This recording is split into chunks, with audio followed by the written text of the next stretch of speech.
رب کریم فرماتے ہیں جب میرا بندہ ہاتھ اٹھاتا ہے نا تو مجھے حیا آتی ہے کہ میں خالی کیسے لوٹا دوں اس کے.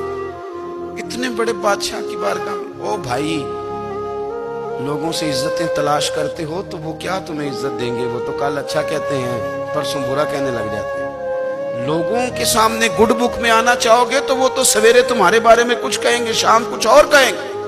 اپنی روحانی زندگی آباد کریں، اپنے مسلح کو وقت دیں اور دنیا سے چھپ کر اس موبائل کو بند کر کے اور اپنے آپ سے بھی چھپ کے اور تنہا ہو کے چھپا کے سارا کچھ اپنے آنسو اپنے رب کی بارگاہ میں پیش کریں، اس کے حضور حاضری دیں.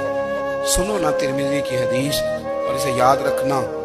نبی پاک علیہ السلام نے فرمایا اپنے دکھ لوگوں کے سامنے نہ بیان کرنا، سیٹھوں نوابوں کو نہ بتاتے پھر، دنیا داروں کے سامنے جا کے نہ رونا کہ میں تکلیف میں ہوں.